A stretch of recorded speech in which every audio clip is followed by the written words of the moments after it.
ಇವತ್ತು ನಮ್ಮದು ವಾತಾವರಣ ಹೆಂಗಾಗಿದೆ ನೋಡಿ. ಹೊಟ್ಟೆ ಚೆನ್ನಾಗಿ ತುಂಬಿದೆ. ಹೊಟ್ಟೆ ತುಂಬಿದ ನಂತರ ಎಲ್ಲಿಗೆ ಹೋಗಬೇಕು ಅನ್ನೋ ದಾರಿ ಸರಿಯಾಗಿ ಗೊತ್ತಿಲ್ಲದೆ ಹೋದರೆ ಮನುಷ್ಯ ಹಾಳಾಗ್ಬಿಡ್ತಾನೆ. ಭಾಳ ಪ್ರಾಬ್ಲಮ್ ಇರೋದಿಲ್ಲಿ. ಸ್ವಾಮೀಜಿ ಕಾಲಕ್ಕೆ ಹೊಟ್ಟೆಗೆ ಇರಲಿಲ್ಲ, ಹಿಂಗಾಗಿ ಸ್ವಾಮೀಜಿ ಮೊದಲು ಹೊಟ್ಟೆ ಊಟ ಕೊಡಿ, ಆಮೇಲೆ ವೇದಾಂತ ಕೊಡಿ ಅಂತ ಹೇಳ್ತಿದ್ರು. ಅದರ ಅರ್ಥ ಏನು ಗೊತ್ತಾ? ಈಗ ಹೊಟ್ಟೆ ತುಂಬಿದೆ, ವೇದಾಂತ ಕೊಡ್ಲಿಕ್ಕೆ ಸರಿಯಾದ ಟೈಮು ಅಂತ. ಭಾಳ ಚೆನ್ನಾಗಿರುವಂಥ ಮಾತಿದು. ಹೊಟ್ಟೆ ಖಾಲಿ ಇದ್ದಾಗ ಸ್ವಾಮೀಜಿ ಹೇಳಿದ್ರು ಮೊದಲು ಊಟ ಕೊಡಿ, ಆಮೇಲೆ ವೇದಾಂತ ಕೊಡಿ. ಈಗಿನ ಅರ್ಥ ಏನು ಅಂತಂದ್ರೆ, ಜನಕ್ಕೆ ಹೊಟ್ಟೆ ತುಂಬಿದೆ, ವೇದಾಂತ ಕೊಡ್ಲಿಕ್ಕೆ ಪರ್ಫೆಕ್ಟ್ ಆದ ಟೈಮು, ಕೂರಿಸ್ಕೋ, ನಿಮ್ಮ ಮುಂದಿನ ಪೀಳಿಗೆಗೆ ವೇದಾಂತದ ಪಾಠಗಳನ್ನು ಹೇಳಿಕೊಡು ಅಂತ ನಮ್ಮ ಜವಾಬ್ದಾರಿ ಬರೋದು ಇಲ್ಲಿ ಅಂತ. ಅಕಸ್ಮಾತ್ ನಾವು ಕೊಡ್ಲಿಲ್ಲ ಅಂದ್ರೆ ಏನಾಗತ್ತೆ ಗೊತ್ತೇ? ಹೊಟ್ಟೆ ತುಂಬಿದ ಜನ ಏನ್ ಮಾಡ್ತಿದ್ದಾರೆ ಗೊತ್ತಾ? ಹೊಟ್ಟೆ ತುಂಬಿದ ಜನ ಅಂದ್ರೆ ಯಾರೋ ಬೇರೆಯವ್ರು ನೋಡ್ಬೇಕಾಗಿಲ್ಲ, ನಾನು ನೀವು ಎಲ್ಲರೂ ಬಂದ್ವಿ. ಅದರಲ್ಲಿ ಏನ್ ಮಾಡ್ತಿದೀವಿ ಅಂತಂದ್ರೆ, ವೀಕೆಂಡ್ ಬರೋದನ್ನೇ ಕಾಯ್ತಿರ್ತೀವಿ. ವೀಕೆಂಡ್ ಬಂದ ತಕ್ಷಣ ಯಾವ ರೆಸಾರ್ಟ್ ಅಂತ ಬುಕ್ ಮಾಡೋದು.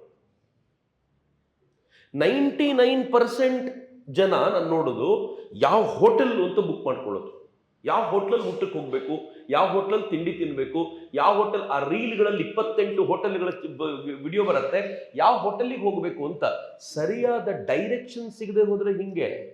ಎಷ್ಟರ ಮಟ್ಟಿಗೆ ರೆಸಾರ್ಟ್ನ ಕಲ್ಚರ್ನ ಡೆವಲಪ್ ಮಾಡಿಬಿಟ್ಟಿದ್ದೀವಿ ಅಂತಂದ್ರೆ, ನಾನು ಹೇಳಿದ್ರೆ ನಿಮ್ಗೆ ಆಶ್ಚರ್ಯ ಆಗತ್ತೆ.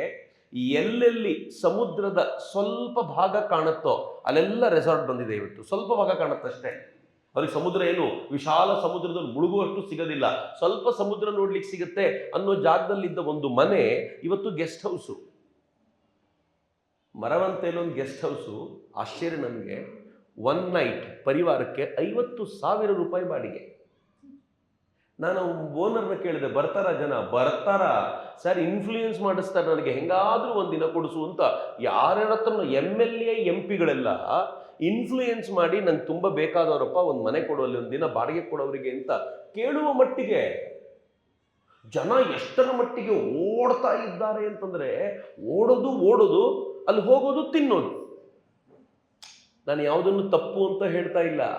ಸರಿಯಾದ ದಿಕ್ಕು ಕೊಡದೆ ಹೋದರೆ ಯಾವ ದಿಕ್ಕಲ್ಲಿ ಸಮಾಜ ಹೋಗುತ್ತೆ ಅಂತ ಸ್ವಾಮಿ ವಿವೇಕಾನಂದರು ಕೊಲಂಬೋದಿಂದ ಆಲ್ಮೋರಾಕ್ಕೆ ತಮ್ಮ ಸೀರೀಸ್ನಲ್ಲಿ ಅನೇಕ ಕಡೆಯಲ್ಲಿ ಉಲ್ಲೇಖ ಮಾಡ್ತಾರೆ. ಏನು ಹೇಳ್ತಾರೆ ಅಂತಂದ್ರೆ, ಜಗತ್ತು ಬೇರೆ ಬೇರೆ ಕಾರಣಗಳಿಗೋಸ್ಕರ ಒಂದಾಗುವಂಥ ಸಂದರ್ಭ ಬರುತ್ತೆ.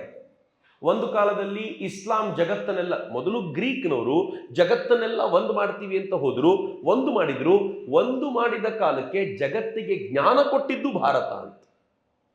ಇಸ್ಲಾಂ ಜಗತ್ತನ್ನೆಲ್ಲ ಒಂದು ಮಾಡ್ತೀನಿ ಅಂತ ಹೋಯ್ತು, ಒಂದು ಮಾಡ್ತು, ಆಗ ಜಗತ್ತಿಗೆ ಜ್ಞಾನ ಕೊಡ್ಲಿಕ್ಕೆ ಹೊರಟಿದ್ದು ಭಾರತ.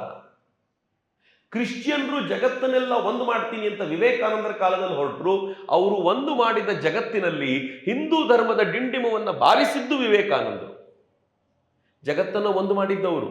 ಒಂದು ಸ್ಟೇಜನ್ನು ಕ್ರಿಯೇಟ್ ಮಾಡಿ ಎಲ್ಲ ಮತಪಂಥಗಳನ್ನು ಸೇರಿಸಿದ್ದು ಕ್ರಿಶ್ಚಿಯನ್ರು. ಆದರೆ ಆ ಮತಪಂಥಗಳನ್ನು ಸೇರಿಸಿದ ವರ್ಲ್ಡ್ ರಿಲಿಜನ್ ಕಾನ್ಫರೆನ್ಸ್ನಲ್ಲಿ ಮೆರೆದಿದ್ದು ವಿವೇಕಾನಂದರು. ಎಷ್ಟು ಚೆನ್ನಾಗಿದೆ ನೋಡಿ ಇದು. ಆದರೆ ಈಗಿನ ಪ್ರಾಬ್ಲಮ್ ಏನು ಗೊತ್ತಾ? ಮತ್ತೆ ಏನಾದರೂ ಜಗತ್ತನ್ನು ಟ್ರಂಪ್ ಒಂದು ಮಾಡ್ದ ಅಂತ ಇಟ್ಕೊಳ್ಳಿ, ವೆನಿಜುವೆಲಾದಿಂದ ಒಬ್ಬನೇ ಎತ್ಕೊಂಡು ಹೋದ, ಇರಾನ್ನಿಂದ ಒಬ್ಬನೇ ತಕೊಂಡು ಹೋದ, ಹಿಂಗೆ ಒಬ್ಬೊಬ್ಬರನ್ನೇ ಎತ್ಕೊಂಡು ಹೋಗಿ ತನ್ನ ದೇಶದಲ್ಲಿ ಇಟ್ಕೊಂಡು ಇಡೀ ಜಗತ್ತನ್ನು ಒಂದು ಮಾಡಿದರೆ, ವೇದಾಂತದ ಡಿಂಡಿಮವನ್ನು ಜಗತ್ತಿನ ವೇದಿಕೆಯ ಮೇಲೆ ಬಾರಿಸೋದಕ್ಕೆ ಭಾರತ ಯಾರನ್ನು ಕೊಡುತ್ತೆ? ಇಲ್ವಲ್ಲ ನಮ್ಮ ಹತ್ರ.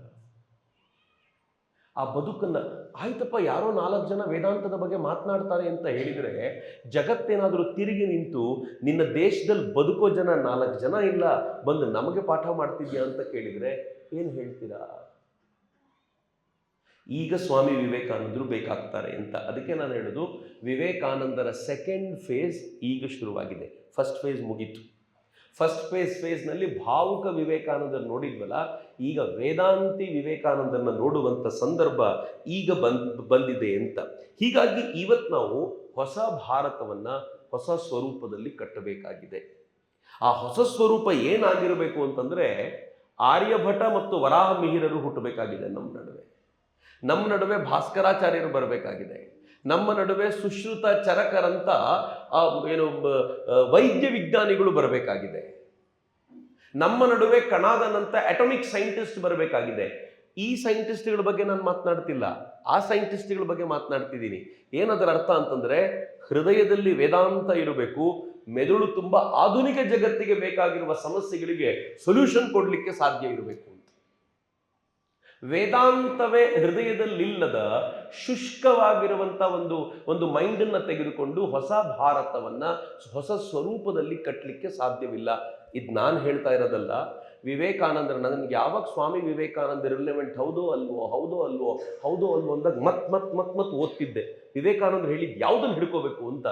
ಆವಾಗ ನಂಗೆ ಗೊತ್ತಾಯ್ತು, ಮಡ್ರಾಸ್ನಲ್ಲಿ ಸ್ವಾಮಿ ವಿವೇಕಾನಂದರು ಪ್ರಾಕ್ಟಿಕಲ್ ವೇದಾಂತದ ಬಗ್ಗೆ ಮಾತನಾಡ್ತಾ ಹೇಳ್ತಾರೆ, ಹೊಸ ಭಾರತ ಹೇಗಿರಬೇಕು ಅನ್ನುವಂಥ ಒಂದು ಸೂಕ್ಷ್ಮ ಪರಿಕಲ್ಪನೆಯನ್ನು ಕಟ್ಕೊಡ್ತಾರೆ.